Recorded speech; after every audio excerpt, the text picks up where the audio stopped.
The Korean language, my old friend, my immortal enemy. We meet again.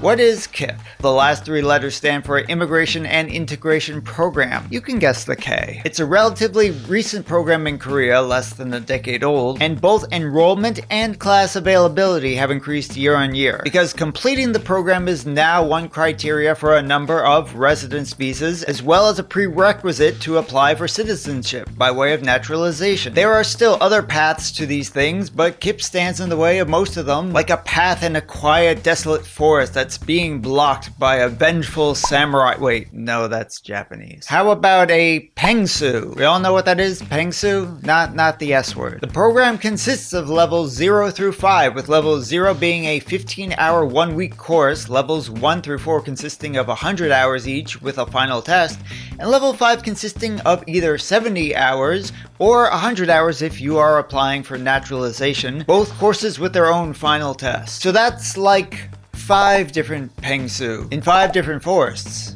And one very easy pengsu at the beginning that you just kind of stepped over to get to the first forest. It's a metaphor, work with me here. I assume level 0 goes something like this. You just stepped off the plane, here's how to say hello, goodbye, and thank you. Levels 1 through 4 are notionally language courses with some culture peppered in, whereas level 5 focuses broadly on topics of Korean culture, society, government, and economics. Presumably by the time you complete level 4, you have a strong enough tool set to actually learn things about Korea in Korean. You know, like after you defeat the first 4 pengsu, you have the weapons you stole for them to take on the 5th one, and then you kill it.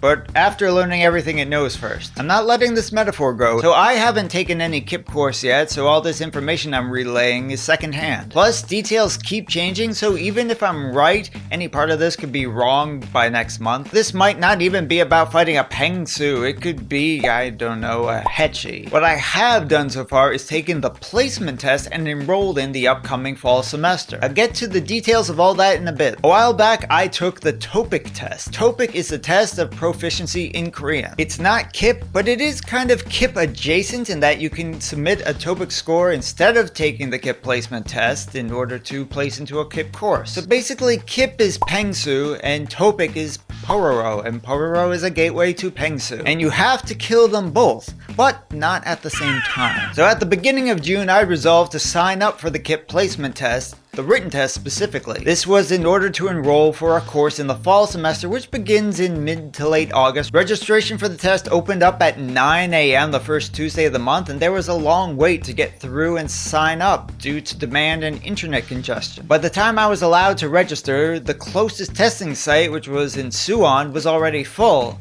And if you live outside Seoul, you can't register for test sites in Seoul. The next closest site was something like Incheon or Yongin, but then when I registered for one of them, my payment didn't go through on the first try and I had to reset the page, and then the wait time was much longer than the first time. When I finally got through again, there was no available testing site less than 4 hours away, so the pengsu blockade was victorious. I thought I would have to wait a month to register for another written-based test, but then I found out that there are computer-based tests instead. They seem to be offered much more frequently than just once a month, and they don't fill up that quickly. With the CBT, you're at a computer and you can go back and change your answers anytime you want. So I managed to sign up to take the CBT in Gwangyang at the end of June. If each KIIP course is like fighting a pengsu, then the placement test is like fighting 100 mini pengsu. And not in a forest, but like a field somewhere in Gwangyang. This is such a good metaphor. The test features content from presumably all 4 levels and maybe even the 5th, so you get questions ranging from picking the word that corresponds to an image of a no parking sign, to picking the correct statement about traditional marriage customs for a bride and groom. There are 50 questions, 48 are multiple choice with only 1 correct choice, and 2 whose answers are basically a single word or a word ending and must be written or typed out. But those 50 questions only amount to 75% of the test. There is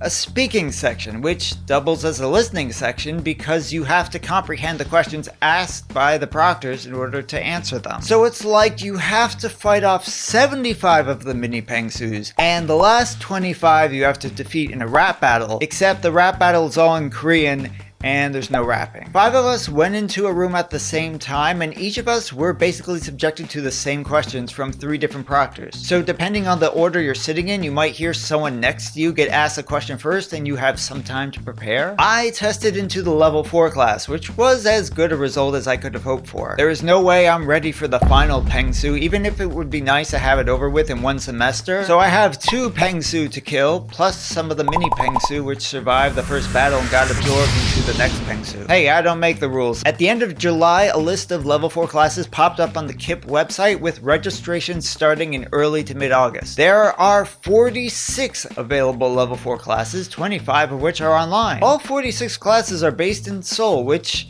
I don't know why I couldn't take the test in Seoul, but I can only take the classes in Seoul, but okay. The classes all have a wide range of days and hours. Some are weekday evenings, 5 days a week, 2 hours per class. Some are weekends only, 4 hours on Saturday and 4 hours on Sunday. There's one in-person class that's just Saturdays for 8 hours at a stretch. The classes all roughly last 3 months, and then there's a level test in December, with results given prior to registration for the next semester. Okay, how does this metaphor work? It's like beating and punching the Pengsu for 3 straight months and then going for the final kill in December. You know, it's kind of like a typical anime. No, that's Japanese. It's like a typical K-drama, yes. Despite each course being 100 hours total, participants are each required to attend a minimum of 80 hours. Allegedly, the instructors are sticklers for lateness. If you're 5 minutes late for each class, they will deduct 5 minutes from your attendance record each time. 10 minutes at the end of each hour are allotted for a break time. I've heard that the level of class participation depends on the instructor. Some instructors ask questions and call on people, others conduct their classes like a lecture. Basically, it's like constant hand-to-hand combat with a Pengsu, or potentially staring down the Pengsu intensely for hours at a time, just like in a K-drama. The real challenge is the level 4 course test, which is called the midterm test. Only the test at the end of level 4 is called the midterm test. You need a score of 60 to pass the test, and it's similar to the placement test with a written section and a speaking section, except there are only 30